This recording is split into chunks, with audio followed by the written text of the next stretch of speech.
Boa tarde a todos. Eu começo hoje com o poema de António Gedeão, que foi musicado por Manel Freire, em que uma parte diz assim: eles não sabem nem sonham que o sonho comanda a vida, que sempre que um homem sonha, o mundo pula e avança como bola colorida entre as mãos de uma criança. É, no fundo, o pontapé de saída para o tema de hoje, que é este: o sono e os sonhos, em especial o sono que acontece na casa espírita. Não quero que durmam durante a palestra, não quero embalá-los de forma alguma, e espero que, se o sono vier, consigam ter aquela vontade firme de se manter despertos. Eu sei que o tema é propício, mas veremos o que é que significa o sono e os sonhos à luz da doutrina espírita, e veremos também a questão do sono nos trabalhos mediúnicos e nos trabalhos da casa. Veremos que dormir na casa espírita, dormir durante as palestras, não é de todo bom sinal. É sinal que algo está a acontecer e que precisa ser retificado. E é este alerta que também queremos deixar hoje, junto de todos os companheiros. A nossa vida está repleta de relatos, nossa vida enquanto humanidade está repleta de relatos que mostram, de facto, como dizia o poema de António Gedeão, que os sonhos nos comandam, que os sonhos nos dirigem, nos intuem, que os sonhos nos auxiliam e auxiliam o homem a progredir. Vejamos alguns desses exemplos. Frederick Grant, médico que foi prémio Nobel em 1932, através de um sonho, conseguiu descobrir a insulina. Foi o sonho que o levou à descoberta da insulina. O químico alemão Friedrich August Aldrich viu em sonho que ele estava rodeado por serpentes que formavam um hexágono, e este sonho ajudou, de facto, a descobrir o anel de benzeno e a sua estrutura e a sua composição. Vemos também que Mendeleev, o pai da tabela periódica, que tentou organizar os elementos químicos com base nas suas experiências científicas, conseguiu descobrir o verdadeiro posicionamento para os elementos com base num sonho que teve, em que foi mostrada a versão final da tabela, e é aquela que ainda hoje é utilizada por todos nós. Vejamos também e sabemos que Niels Bohr sonhou com a estrutura do átomo, viu os elétrons e o núcleo em forma de sistema solar, e isso ajudou também nas suas pesquisas científicas. Elias Howe, o pai da máquina de costura, através de um sonho que teve e sobre o simbolismo desse próprio sonho, sonhou com a forma das agulhas e o design, que no fundo é aquele que ainda hoje é utilizado pelas máquinas que conhecemos.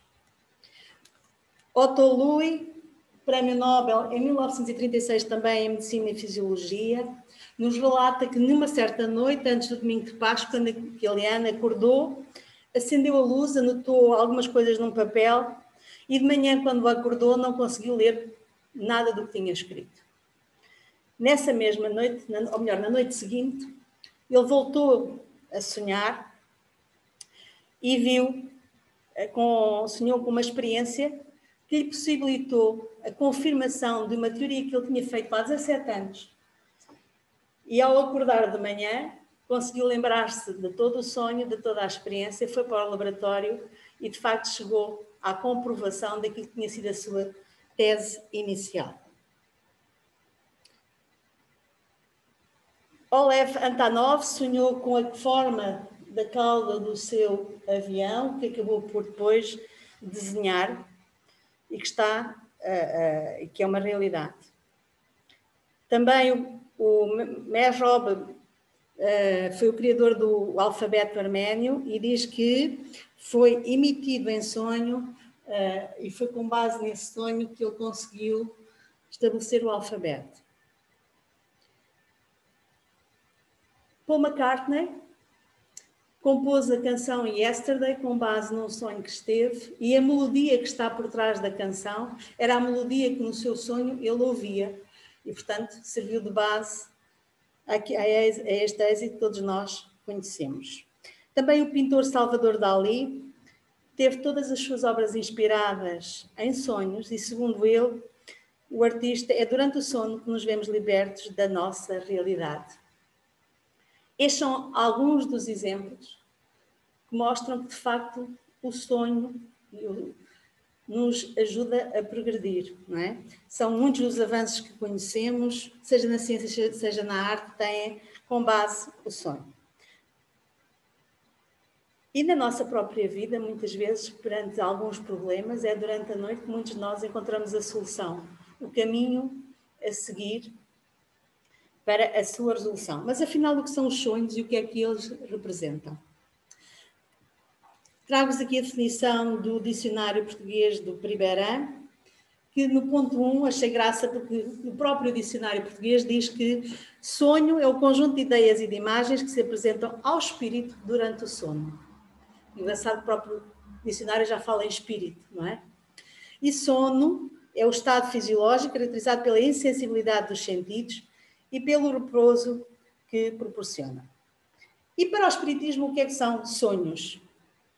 Importa ter como base o seguinte.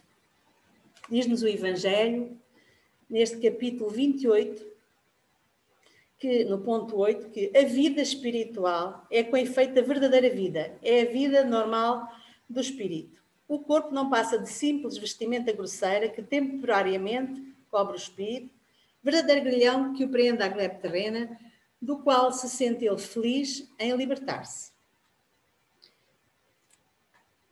Sabemos também, pelo comentário de Miramês, na coleção da Filosofia Espírita, que, comentário à questão do Livro dos Espíritos 400, que o espírito encarnado é como se fosse um encarcerado. Está preso na carne por laços fluídicos que o fazem prisioneiro por determinado tempo. Vemos assim que a pátria verdadeira é a pátria espiritual, é aquela que sobrevive a tudo e é a pátria do espírito, não é? A verdadeira pátria do espírito. Por determinados períodos de tempo, o espírito precisa vir à carne, ter uma veste carnal, não é? Como diz o Evangelho, para experienciar, para progredir, para aprender. Mas este corpinho de carne que todos nós temos acaba por ser para o espírito uma prisão. É por isso que Miramês nos diz que é como se vivêssemos permanentemente aprisionados, não é? E a verdade é que o espírito, assim que pode, liberta-se desta prisão. Quem é que está preso? E como é que o espírito se liberta? Vamos ver como é que é. Sabendo desta prisão, o mundo espiritual teceu uma divisão do tempo em 3 partes. Para quê? Para que nós possamos ter algum equilíbrio, para que a vida humana seja equilibrada. Nos diz o espírito de Caena, neste livro de Miramês, da Canção da Natureza, que nós temos 8 horas de trabalho em cada dia, trabalho para aprimoramento, para aperfeiçoamento. Não podemos esquecer que há a lei do trabalho, que é uma lei natural, uma lei divina, não é? Temos 8 horas de lazer, e aqui lazer não é para vícios, mas sim para atividades edificantes. E precisamos também de 8 horas de descanso. Por isso é que se diz que 1/3 da nossa reencarnação é passada a dormir. E é verdade. Esta deve ser a distribuição diária de horas, de afetação do tempo, para que possamos manter algum equilíbrio. Mas diz mais, diz Caena que o sonho constitui para o homem segredo da natureza, porque o ser humano não suporta viver 2 vidas em uma. como também não pode ficar lembrando, estando no físico, de vidas passadas. A capacidade do cérebro da criatura na Terra não suporta essa carga demasiadamente grande para a sua estrutura física. Ou seja, o nosso cérebro físico não comporta a lembrança, as vivências de todas as nossas reencarnações. Nós somos um acumular de vivências, mas o nosso cérebro físico não tem capacidade para aguentar essa lembrança. E por isso é que Deus, na sua misericórdia, também nos trouxe e nos deu o véu do esquecimento. Primeiro, porque se lembrássemos de tudo aquilo que fomos, daquilo que fizemos, nós não conseguiríamos viver verdadeiramente esta vida com calma e serenidade, muitas vezes, sabendo que ao nosso lado estão nossos inimigos e, portanto, não conseguiríamos vivenciar, experienciar e progredir. Por outro lado, há uma incapacidade física de nós nos lembrarmos de tudo o que fomos, de tudo o que vivemos e de tudo o que passamos. Por isso é que nos diz que nós não conseguiríamos viver duas vidas em uma, não é? E por isso também nos diz que o sonho é segredo da natureza. Mas as obras da doutrina nos trazem muitos esclarecimentos e vêm levantar um bocadinho o véu destes segredos. Vejamos. O espírito nunca está inativo durante o sono. Ele percorre o espaço e entra em relação direta com os demais espíritos. E também nos diz a questão 402 do Livro dos Espíritos que o sono liberta a alma parcialmente. E porquê parcialmente? Porque se libertasse na íntegra, totalmente, nós desencarnaríamos, não é? E quando dorme, o homem se acha por muito tempo no estado em que fica depois da morte. No fundo, nós experienciamos a morte todos os dias. O espírito vivencia aquilo que vai encontrar um dia mais tarde, todas as noites. Nós só não nos lembramos daquilo que acontece. E quando repousamos, quando o corpo repousa, o espírito possui mais faculdades do que no estado de vigília. Ou seja, quando nos libertamos do corpo carnal, da massa densa, ficamos com uma maior sensibilidade. Então vemos que, apesar do corpo estar em repouso, o espírito continua. Então o que é o sonho? Nos diz a questão 402 do Livro dos Espíritos que o sonho é a lembrança do que o espírito viu durante o sono. É uma lembrança. E Leon Denis também nos diz que os sonhos, sobre suas formas tão variadas, têm somente uma causa. E qual é essa causa? A emancipação da alma. Então, o que é a emancipação da alma? Libertação. Não. É a libertação da alma. Concordam? Leonor, o que é a emancipação da alma? Eu sei que não está cá, mas tem que... Por isso é que eu estou a ver se consegue. Levante-se. Então, o que é a emancipação da alma?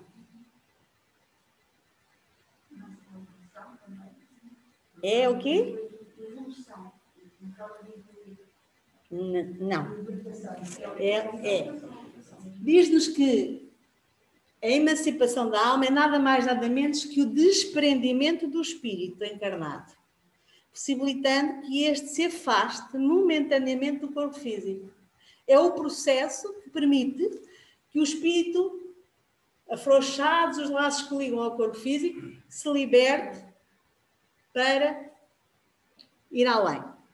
Então, no sono, nos sonhos, segundo a doutrina espírita, são o quê? São um estado de emancipação parcial da alma, ocasião em que se aguçam as nossas percepções. Há uma evasão da alma da prisão do corpo. Portanto, como o corpo é prisão, assim que o espírito pode, ele foge. E, por outro lado, é também a oportunidade que o espírito tem de entrar em relação com o plano espiritual, onde busca satisfazer suas necessidades e intenções de acordo com o seu estágio evolutivo. Ou seja, aquilo que a Cristina estava a dizer há pouco, é que, em função do estado evolutivo, é que ele vai vivenciar algumas situações do lado lá. Mas o estado evolutivo não impede a emancipação. A emancipação é algo que é inerente a todo o ser humano, está bem? Então, quais são os objetivos do sono? Evangelho, capítulo 28, o item 38, na parte das preces, nos é dito que o sono tem duas funções. A primeira, a reparação das forças orgânicas, e aqui nos diz que o facto de ele se emancipar, o sono, como o sono é a emancipação, é o processo porque o espírito se liberta do corpo, não é? Ele liberta da matéria onde se acha preso pelos laços da carne, respira a atmosfera rarefeita e ele absorve energias espirituais que o ajudam no equilíbrio da própria vida. E, no fundo, o descanso serve para quê? Para o próprio organismo recuperar tudo aquilo que perdeu durante a sua atividade diária. Mas também serve para a reparação das forças morais. E o Evangelho nos diz que o espírito vai retemperar-se entre outros espíritos, aura no que vê, no que ouve, nos conselhos que lhe dão, ideias que, ao despertar, lhe surgem em estado de intuição. É a volta temporária do exilado à sua verdadeira pátria. É o prisioneiro restituído por momentos à liberdade. No fundo, faz lembrar como é que se chama aquele tempo em que alguns dos irmãos que estão presos vão a casa passar uns dias e voltam, a precária, não é? Acho que é a condicional. Não sei. É precária, acho que o termo é precária. No fundo, nós temos uma precária todas as noites. Nós estamos presos no corpo físico e vamos todas as noites tendo uma liberdade para ir à nossa verdadeira pátria, para ir do lado lá e de manhã voltamos outra vez à prisão da carne. No fundo, o sono do corpo é como que uma porta aberta para que a alma se adentre na escola universal, onde o aprendizado é constante em todas as direções da vida. É verdade que nós podemos lembrar-nos mais ou menos destes encontros, daquilo que fomos fazer na nossa verdadeira pátria. Mas, subjacente a isto, está sempre duas coisas. O quê? A sintonia e a evolução. Mesmo no nosso sono, estas duas coisas estão sempre presentes. E vejamos porquê. Porque, libertos da prisão, se o espírito for aproveitar bem essa liberdade que lhe é dada, em prol de si, ele consegue aprender, retemperar forças e avançar. Mas a maioria de nós, se conservamos instintos maus, em vez de procurar a companhia dos espíritos bons, o espírito busca o dos seus iguais e vai visitar os lugares onde possa dar livre curso aos seus pendores. Ou seja, a lei da sintonia também funciona do lado lá. O espírito vai ter com quem? Com aqueles com quem se afiniza, com quem tem os mesmos gostos, com quem se sente bem. Se for uma pessoa moralizada, ele vai procurar espíritos bons que o intuam ao bem. Se ele for uma pessoa menos moralizada, do lado lá as companhias que ele tem são idênticas às que ele tem do lado de cá, àqueles a com quem ele se liga e se sintoniza. E isto nos diz André Luiz neste livro Mecanismos da Mediunidade, que, desdobrando-se no sono vulgar, a criatura segue o rumo da sua própria concentração, procurando automaticamente, e por isso que é por sintonia, não é? Por questão magnética, atraído, fora do corpo da carne, os objetivos que se casam com os seus interesses evidentes ou escusos. E nos dá exemplos. Se o homem do campo, quando liberto, vai ter aonde?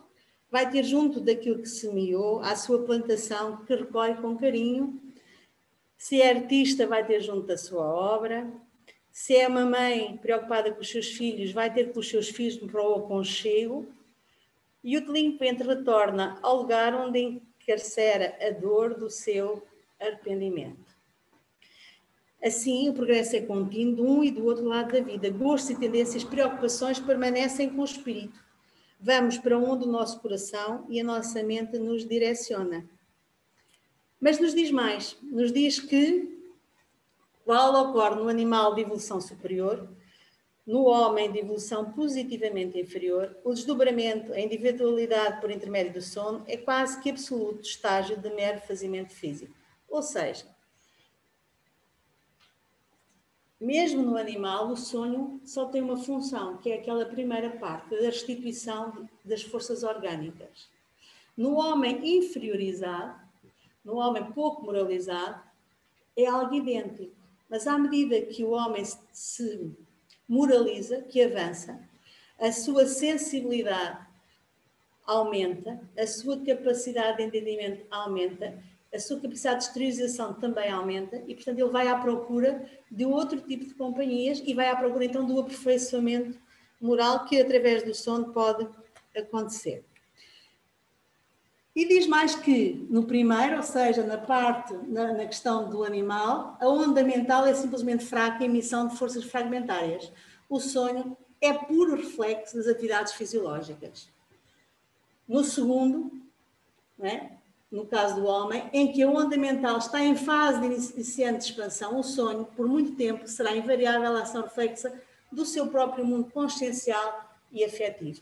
Durante o sono, o espírito, durante muito tempo, se for pouco moralizado, além da questão de refazer as suas forças físicas, o que ele vai vivenciar é tudo o que é seu, todas as suas experiências, as suas vivências do dia, as suas preocupações do dia e aquilo que é o seu aporte de experiências passadas.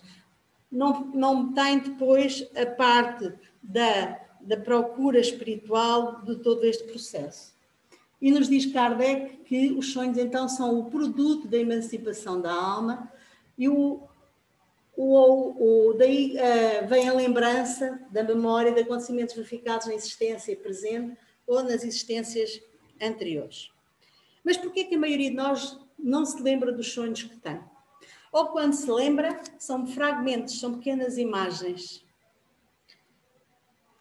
Nos diz a questão 403 do Livro dos Espíritos que não nos lembramos sempre dos sonhos porque o que chamas de sono, há um repouso do corpo, visto que o espírito está constantemente em atividade. Recobra durante o sono um pouco da sua liberdade e se corresponde aos que lhe são caros, quer neste mundo, quer nos outros. Mas como é pesada e grosseira a matéria que o compõe, não é? O corpo dificilmente conserva as impressões que o espírito recebeu. Porque quem vivencia é o espírito, não é o corpo físico que está em repouso. Mas vejamos o exemplo. Hermínio Miranda nos diz que quem pensa é o espírito, certo? Quem nos comanda é o espírito, não é o cérebro físico, é o espírito que pensa. O perispírito transmite esse impulso ao corpo físico e é o corpo físico que o executa. Digamos que o perispírito é como que um transformador da onda mental, não é? De maneira que aquilo que é vivenciado pelo espírito seja, de alguma forma, vertido no corpo físico. Não sei se me estou a conseguir explicar. Ainda hoje a discutir com o Zé, ele me deu um exemplo que eu acho que ajuda um bocadinho a pensar nisto e é fácil de entender. Digamos que o espírito funciona como digital, como um rádio digital, não é? E a gente sabe que aquilo que é digital é tudo mais rápido. O nosso corpo denso, o nosso cérebro físico, funciona como aqueles rádios antigos dos nossos avós, que a gente tinha que ir lá rodar, não é? Para sintonizar e depois até encontrar o ponto certo demorava tempo. Ora, nós estamos a querer lembrar-nos de coisas que são emitidas com uma velocidade de um digital para serem absorvidas por um rádio daqueles analógicos muito antigos. Nem sempre esta ligação é possível de ser feita e quando é, tem que ter algumas condições. Por isso é que Teresinha de Oliveira também nos diz que nada lembramos da vivência espiritual, porque durante ela o cérebro físico não foi utilizado. Porque quem vivenciou não foi o corpo físico. Foi o espírito. E ele só passa ao corpo físico aquilo que é necessário passar. Primeiro, porque é importante para o espírito, no caso do avanço da ciência, da cultura, da arte, da nossa própria vivência, do nosso próprio progresso. E depois, ele passa aquilo que consegue passar sabendo que do lado de lá está um rádio analógico. E por isso é que ela nos diz que não foi utilizado. E depois, no retorno ao corpo, a matéria deste, pesada e grosseira, também não permitiu o registro das impressões trazidas pelo espírito. Agora, isto quer dizer que nós, quando não nos lembramos, não sonhamos? Não, nós sonhamos. O espírito vivencia. Nós não é passada essa informação para o corpo de carne. E às vezes é passada, mas com flash, né? A gente de manhã acorda e ainda se lembra de qualquer coisa e depois passado 2 minutos vai tentar exprimir e dizer ou contar a alguém e aquilo esfumou-se. E quando é que se dá a emancipação? É preciso um sono completo para a emancipação do espírito, ou seja, para o desprendimento?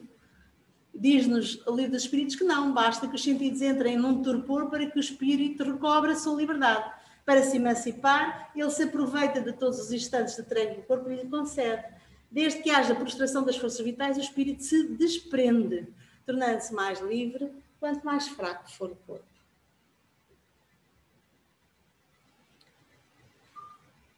E agora eu vou complicar. Zalmino Zimmermann, na teoria da mediunidade,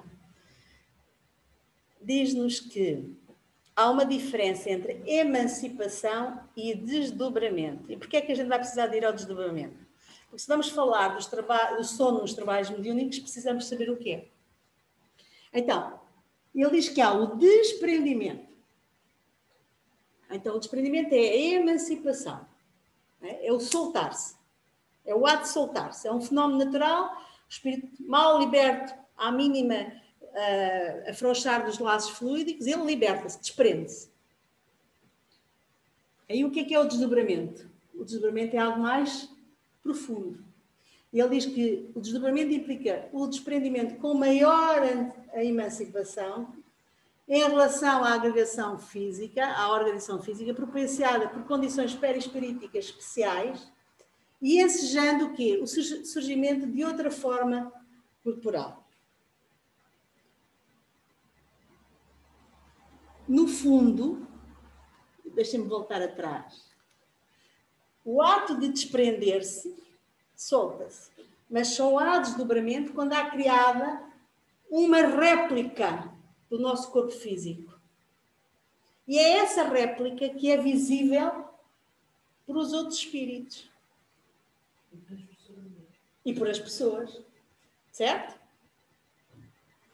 Portanto, são 2 fenómenos. Pode haver desprendimento sem desdobramento? Pode. Se eu não criar a réplica, se eu ficar juntinho ao meu corpo, eu estou liberto do corpo, mas se eu fico ali, eu não me desdobro, eu só me desprendo. Mas o desprendimento obriga sempre a ter o quê? O desdobramento obriga sempre a quê? A ter um desprendimento. Primeiro eu solto-me e depois crio a réplica e vou.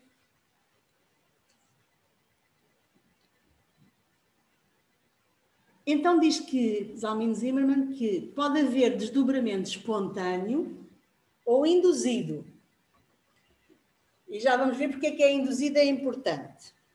E no induzido pode ser o quê? Pode ser o próprio a induzir-se ou pode ser provocado por outros. Pode ser consciente, semiconsciente ou inconsciente. Ou seja, eu posso me desdobrar e posso acompanhar todo o processo do lado lá conscientemente e estar a falar para quem está do lado de cá o que se passa do lado lá. Posso ter apenas lampejos e passar apenas lampejos daquilo que estou a vivenciar do lado de lá para o lado de cá, ou ser completamente inconsciente. O fenómeno acontece e eu não me lembro absolutamente de nada. Pode ser visível ou invisível, ou não visível, melhor dizendo. Pode ser tangível ou não tangível. Caso de Eurípides Barçanufo, não é? O nosso querido Eurípides. Quando ele estava nas aulas do colégio Allan Kardec, dando aulas aos alunos, e adormecia no quadro, que os alunos já sabiam que alguma coisa se passava. Uma vez ele relata que um desses acontecimentos em que ele foi, naquele período de aula, fazer um parto a uma senhora que estava com dificuldades no parto. Entretanto, regressou ao corpo físico e disse aos alunos: vai entrar por aquela porta o senhor, que é o pai, que vinha aflito pedir ajuda a Eurípides para ir ajudar a mulher que estava em trabalho de parto.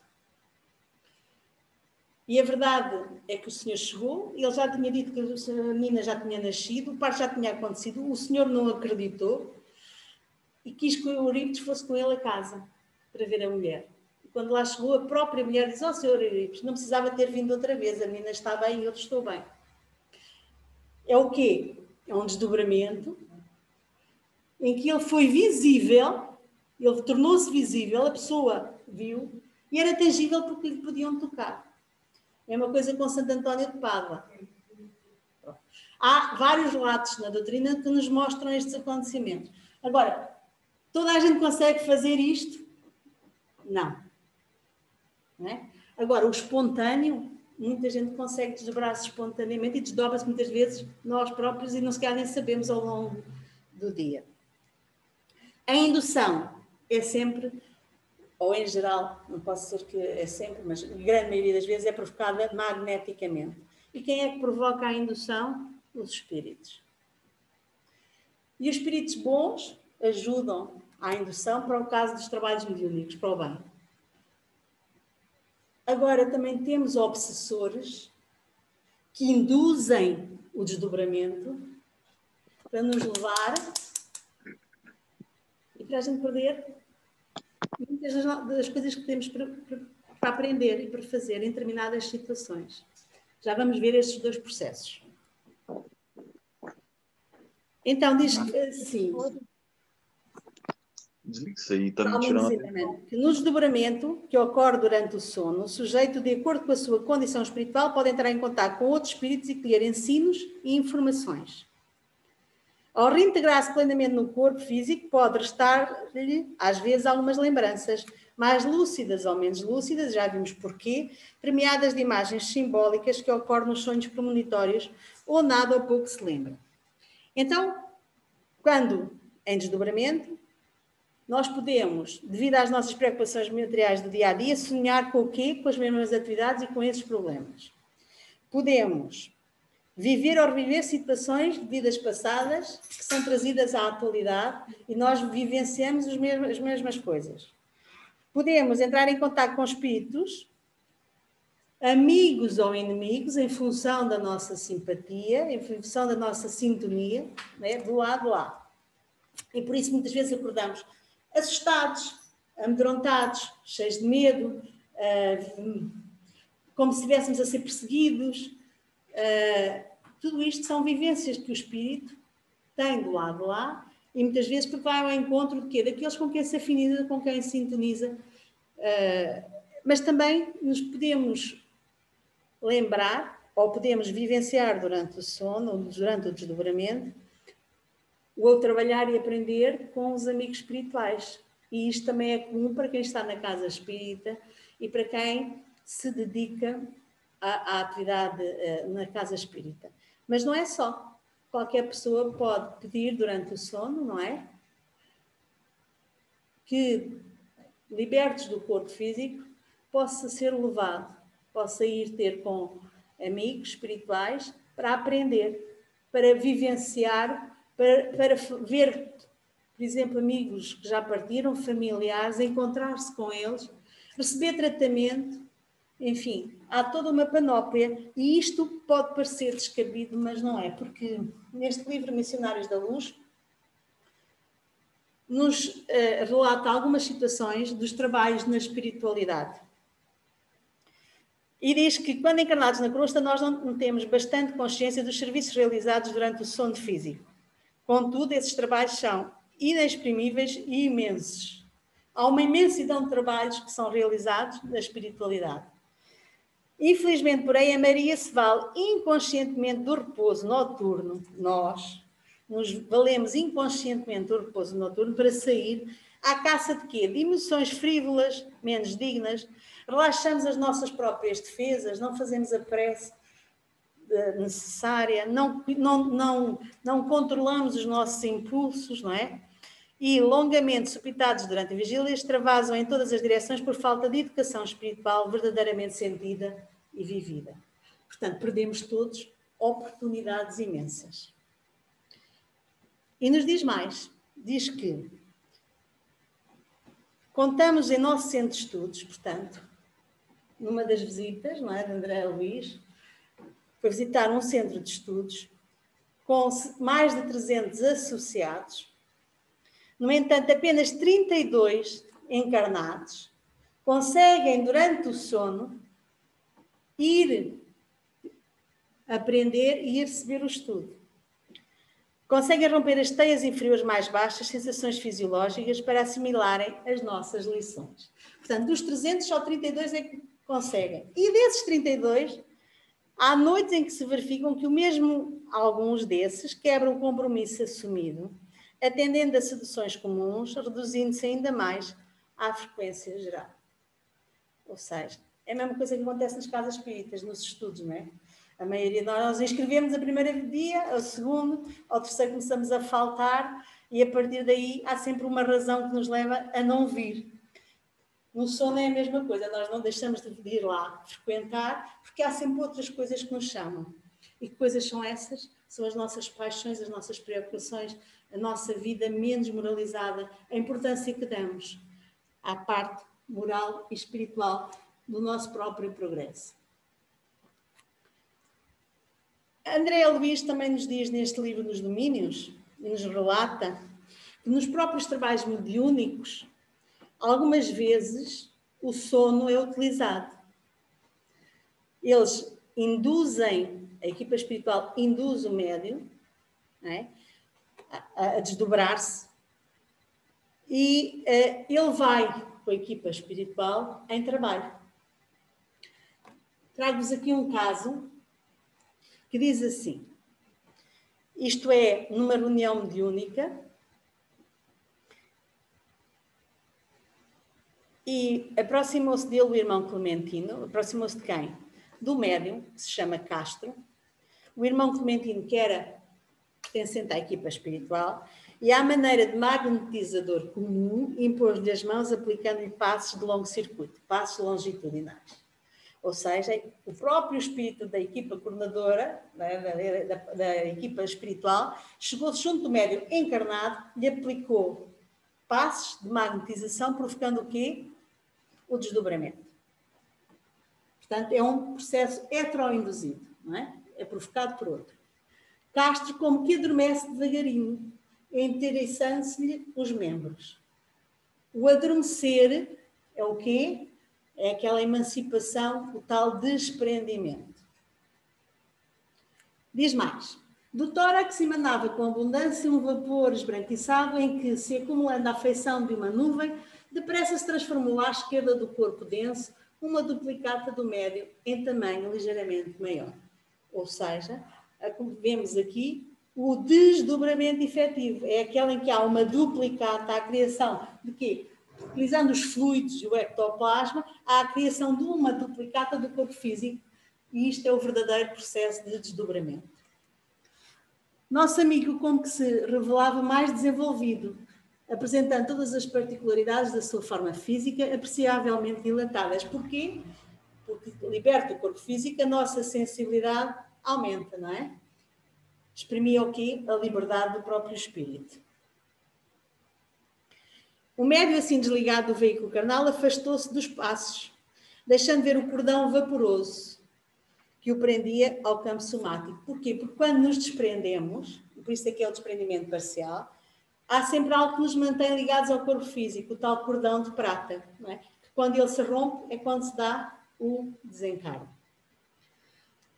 Enquanto o equipamento fisiológico descansava imóvel, portanto, enquanto o corpo físico, matéria, descansava na reunião, Castro, tateante e assombrado, surgia junto de nós. 2 guardas aproximaram-se dele, 2 guardas, espíritos da equipa espiritual que acompanham os trabalhos, certo? E vemos o rapaz plenamente desdobrado, alçar-se ao espaço, de mãos dadas com os amigos vigilantes. Há sempre nestes trabalhos a proteção do médium. Ele vai em trabalho, mas vai sempre protegido por a equipa espiritual.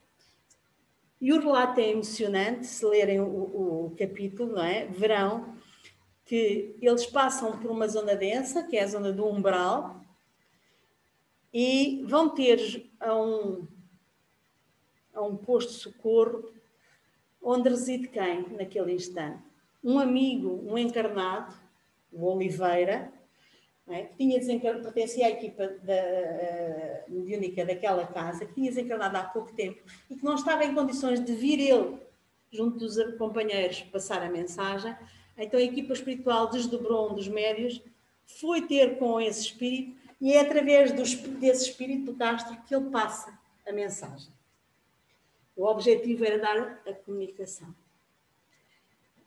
Vemos aqui um exemplo de desdobramento utilizado nos trabalhos mediúnicos, mas a maioria dos desdobramentos da casa espírita não acontece, não é tão bom como este caso que é aqui relatado. E vamos ver alguns exemplos, e é por isso que eu estava a dizer à Leonor que tentasse lutar contra. Porquê? Porque mesmo nas reuniões e nas palestras, não é?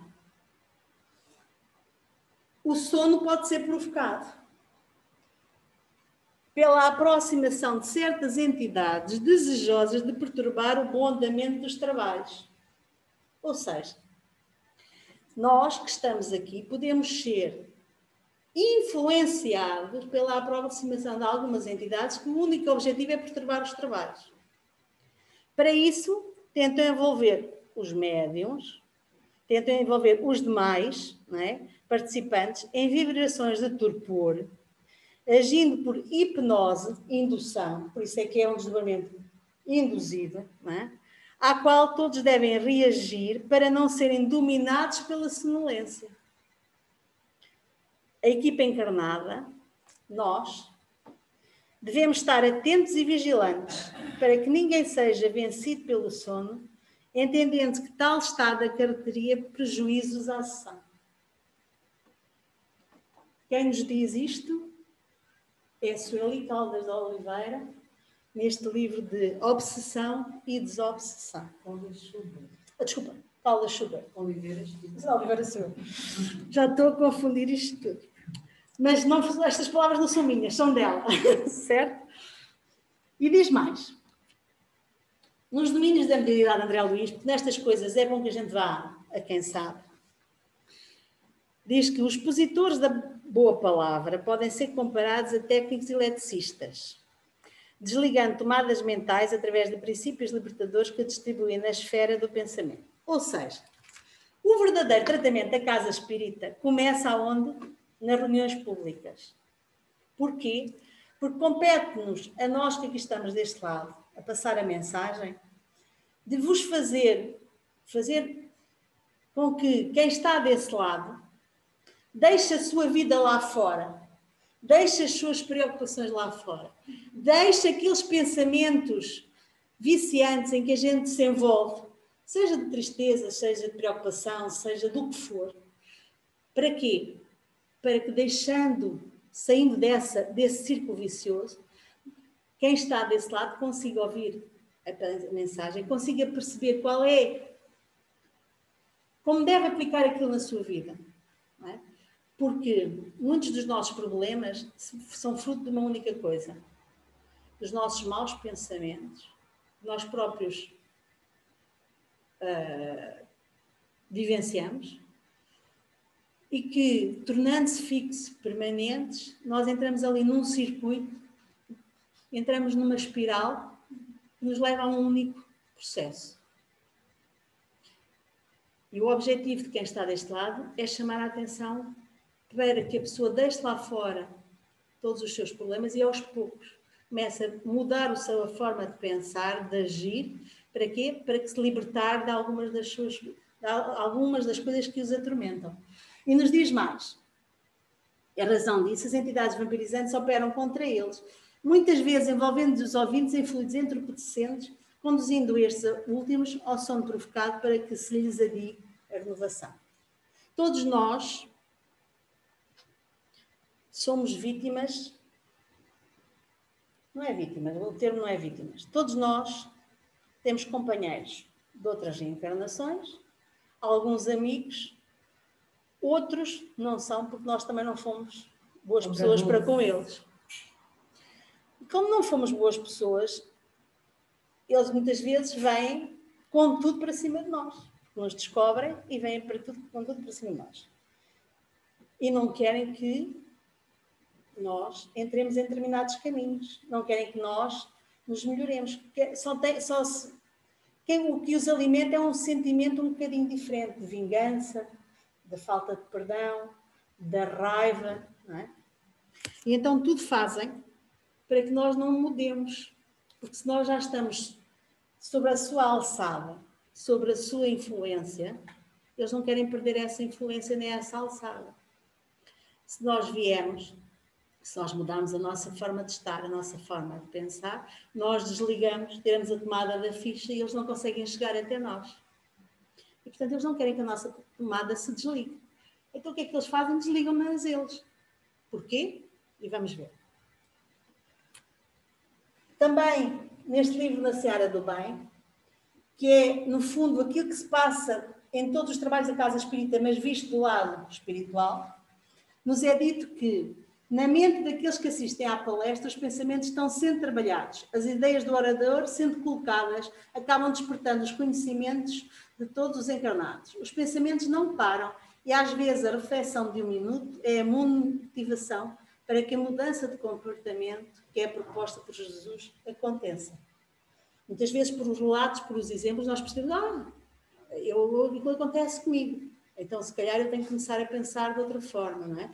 E o facto da pessoa ir para casa a pensar faz com que a pessoa mude o seu comportamento e a sua atitude. E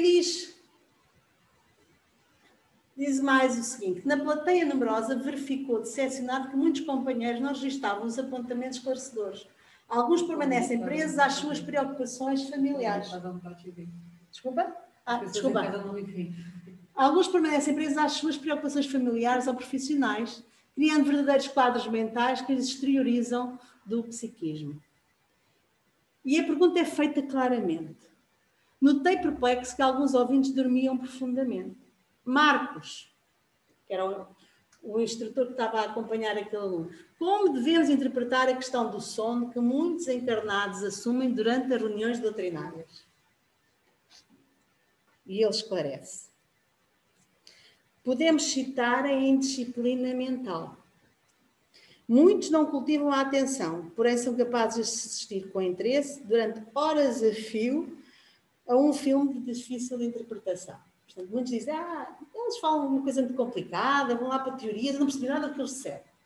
Mas a verdade é que depois há filmes complicados, nos diz o instrutor, e as pessoas são capazes de dedicar horas. Muitos dizem-se cansados e por isso se entregam ao sono. Entretanto, temos atenciosos após as atividades profissionais, diante de programas televisivos ou em eventos sociais. São mentes preguiçosas que somente o tempo e a dor poderão transformar. A verdade é que muitos vêm à casa só pelo passe, porque acham que vindo ao passe o problema se resolve. Eles são tratados na casa espírita e basta-lhes o passe. E a verdade é que a gente sabe que não existem esses milagres. Era bom que todos nós pudéssemos ir a um sítio em que nos fizessem um passe e todos os nossos problemas da nossa vida desaparecessem. Não há milagres desses, não é? E a doutrina nos esclarece isso. Mesmo os centros espíritas, e a gente sabe que verdadeiros milagres, e não são milagres, porque sabemos que não há milagres. Milagre é algo que não é explicável e a doutrina explica bem o que acontece, quais são os fenómenos que acontecem por trás, por exemplo, na sala de passe. Mas se muitas coisas boas acontecem a muitos na sala de passe, muitos tratamentos, é verdade. Mas não é suficiente para isso, para a nossa melhoria. É importante que todos nós aproveitemos esses momentos na casa espírita. Para quê? Para nos moralizarmos e progredirmos, porque é esse o nosso objetivo para todos nós, enquanto espíritos. E depois muitas vezes saímos da casa espírita e dizemos, estou lá a andar há anos e a minha vida, ou meses, ou enfim, o que for, a minha vida não muda. Aquela casa, aqueles médios não prestam, aquela casa espírita não funciona. Porque ninguém pode fazer por nós aquilo que nós não fazemos por nós próprios. Portanto, nós temos que fazer a nossa parte. Então, e a questão da obsessão? Pergunta. Aqueles que dormem, é a questão da obsessão. E nos diz o instrutor Marcos, sem dúvida, há 5 companheiros que permanecem aprisionados aos seus perseguidores espirituais, por meio de intensa hipnose. Muitos, embora presentes à reunião, sofrem influenciação espiritual negativa à distância, visto que os seus agressores não conseguem aqui entrar. Ou seja, todas as casas espíritas têm uma proteção. E a equipa espiritual só deixa entrar os espíritos que entendem estarem em condições de poder entrar. Tudo que são obsessores que possam vir estragar o ambiente são deixados lá fora, não conseguem entrar. Então como é que eles atuam nos seus obsidiados? Somos todos nós, cada um com os seus. Atuam por hipnose. Induzem-nos ao sono. Porquê? Porque se nós estivermos a dormir, não há palestrante que consiga deixar lá a sementinha da doutrina. Não há nenhuma mudança de pensamento que nós consigamos fazer. Nada nos deixa a marca para podermos ir para casa pensar naquilo que temos para modificar. E, portanto, vir à casa espírita ou não vir, é quase a mesma coisa. Então, no entanto, diz-nos ele, ainda que esse processo obsessivo possa acontecer e acontece, a questão é de indisciplina mental, nossa. Do indivíduo que se comprasse em tal situação, buscasse a oração, permanecesse de pé se fosse necessário, por certo conseguiria desfazer-se dos grilhões que lhe entropecem a mente. E nos diz Divaldo que, se irrefriável torpor lhe domina a lucidez, quando convocado ao serviço do bem geral, absorve o sinal vermelho de alarme, chamando-lhe a atenção. Pode ser cansaço, pode, como a Helena estava a dizer. Talvez seja sono mesmo. Se, porém, é habitual esta situação, ou seja, se é contínuo cada vez que vem à casa espírita, se você está doente, não é? Ou insidiosa obsessão está assemelhando-lhe as suas forças. Ou seja, quando a situação é recorrente e permanente, é porque está por detrás deste processo, desta sonolência, um processo de obsessão. E é uma grande chamada de atenção que é feita. E de quem é a culpa? Não é do obsessor que lá está fora. A culpa é sempre nossa. E isso nos diz a agenda cristã que não acusa os espíritos desencarnados, sofredores, pelos seus fracassos na luta. Repare o ritmo da própria vida. Examine a receita e a despesa, as suas ações e as suas reações, os seus modos e atitudes, os seus compromissos e determinações. Ele reconhecerá que você tem a situação que procura e colhe exatamente o que semeia.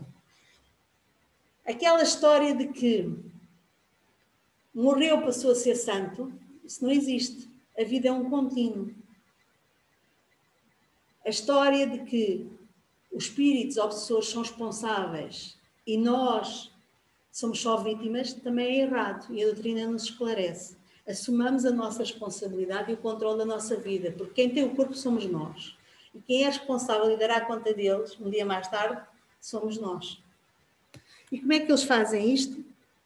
Eles agem pelo pensamento sobre os fluidos, alteram as propriedades especiais, podendo-lhes dar propriedades de excitantes, calmantes, irritantes, dulcificantes, soporíferos ou narcóticos. E nós os absorvemos. E ao absorvemos, deixamos-nos influenciar. E este processo começa, é só aqui que acontece ou começa só na casa espírita? Não. O obsessor começa o seu processo aonde? Durante o sono do nosso dia-a-dia. Como é que é esta ação? Ela nos diz, Ivone Pereira, neste livro Recordações da Mediunidade, que são aquelas que ocultamente solapam a vontade do obsediado através de uma sugestão contínua, ininterrupta, exercida principalmente durante o sono do paciente, transformando-se em hipnose maléfica. Assim, submetida à ação do obsessor, o obsediado parecerá uma pessoa comum ao observador, mas em verdade se tornou no autómato. Se o espírito encontra condições, predisposições, ele age. Age inicialmente sorrateiramente, pouco a pouco, vai deixando a sua sementinha da influenciação até que consiga tomar conta do obsediado. E que condições são estas? A nossa vida desregrada, a nossa falta de prece diária, constante, a nossa falta de vigilância. Tudo isto proporciona a que pensamentos que nos são incutidos permaneçam e se ampliem. E a obsessão, todos nós somos vítimas, todos nós somos obsediados. O importante é que nós não deixemos que passe de uma obsessão simples a uma subjugação. E essa subjugação, a pessoa já não age por si só, é verdadeiro autómato, que é aquilo que aqui diz a mensagem, não é? Ele é conduzido. Ele pensa que as ações são suas, que os pensamentos são seus, mas ele é verdadeiramente conduzido. E depois acha que os outros é que estão todos errados. Ele é que está certo. Ele muitas vezes não tem consciência do processo que está a acontecer. E afasta-se, porque ninguém o compreende, é um incompreendido, afasta-se da casa, afasta-se dos trabalhos, e por isso é que muitos de nós, muitas vezes nos afastamos da casa espírita, nos afastamos dos estudos, nos afastamos das próprias tarefas. Tenhamos atenção a estes processos. E se de alguma forma os sinais são evidentes, então procuremos agir por nós próprios para cortar este mal. Como? Fazendo atendimento na casa espírita, pedindo amparo aos colegas, fazendo tratamento, fazendo um esforço muito grande para se controlar. E, para terminar, porque estamos em cima da hora, Teresinha de Oliveira nos diz que, antes de dormir todos nós, tenhamos atenção às leituras que fazemos, às conversas que temos, aos filmes que vemos, às atividades que temos. Porquê? Porque todas elas influenciam-nos mentalmente e podem condicionar a predisposição com que vamos dormir. Também temos de ter atenção às refeições, não é? Isso já sabemos, é a questão da higiene, e ao silenciar. E que a título espiritual devemos fazer o quê? Uma leitura edificante, uma meditação. Tentarmos serenar, pedir perdão pelas nossas faltas, mas acima de tudo fazer prece. E peçamos aos amigos espirituais que, libertos do corpo físico, no processo de desdobramento, possamos ir ter junto daqueles que nos podem verdadeiramente auxiliar, nos podem induzir ao bem, nos podem auxiliar nos nossos problemas diários, possamos ir ser tratados, possamos ir aprender e ir fazer parte daquelas equipas, como André Luís nos fala, dos trabalhos que acontecem na espiritualidade. Na casa espírita, descansar antes dos trabalhos. Para quê? Para não virmos cansados e sonolentos, porque se já vimos cansados e sonolentos. E uma certa vez há uma companheira nossa, que não está cá hoje, que nos dizia que quando chegava à casa espírita, ela tinha muita dificuldade em dormir. Há um outro caso. Ela tinha muita dificuldade em dormir e tomava medicação para dormir. Todas as noites. Mas mesmo assim, não conseguia dormir em casa. As noites passavam e ela tinha uma insónia terrível. Mas assim que chegava à casa espírita, ainda não estava sentada na cadeira e já o sono era fortíssimo. E dormia os trabalhos inteiros. E depois dizia assim: não estás a entender. O que acontece é que os meus amiguinhos espirituais, como sabem que eu estou muito cansada, como sabem que eu não consigo dormir em casa, deixam-me neste ambiente protegido da casa espírita que eu descanso porque eu preciso dormir. Também uma outra colega que não está cá hoje também dizia que chegava à palestra e tinha um sono daqueles que não conseguia de maneira nenhuma controlar e que achava que era muito bom dormir nas palestras. Estava meditante, não é? Aliás, há quem diga, às vezes, algumas desculpas de alguns médios é que estão a dormir ou porque estão em doação ectoplasmática, ou porque estão em ajuda pela equipa espiritual, e já percebemos que isto não acontece assim. Não quer dizer que não possa acontecer. Mas são casos raros, não é permanentemente, todas as semanas, na casa espírita com aquelas pessoas, certo? Quando é a questão do contínuo permanente, então é um sinal muito grande, aqueles sentidos proibidos vermelhos, dizer alto que alguma coisa se passa. Então diz que na casa espírita devemos descansar antes dos trabalhos, mas acima de tudo ter controle de nós e dos nossos pensamentos. Porque nós não dormimos no trabalho. Temos responsabilidade. É a mesma coisa que vimos para aqui. Se vimos com a verdadeira intenção de ser ajudados e de nos ajudarmos, então controlemos, friemos, porque quem manda em nós somos nós próprios. Não é? Como diz, não, a responsabilidade não é do outro, é nossa. E a título espiritual, façamos oração, vigilância, peçamos auxílio para se for preciso tratamento e, acima de tudo, meus amigos, façamos também Evangelho e Evangelho no lar, porque é algo que é fundamental, que nos defende e nos preserva. Agradeço a todos a atenção dispensada. Agradeço à equipa espiritual que me acompanhou, que me auxiliou na preparação deste estudo e espero que de hoje em diante a gente consiga perceber um bocadinho melhor o que é o sono, o que são os sonhos e o que é que cada um de nós pode fazer para procurar as boas companhias e não nos deixarmos influenciar por aqueles amiguinhos do alheio que nada mais, nada menos são que amigos do passado, muitas vezes, a quem o perdão ainda não chegou e a quem nós precisamos também auxiliar com as nossas preces. Obrigada. Passo a palavra ao Omar.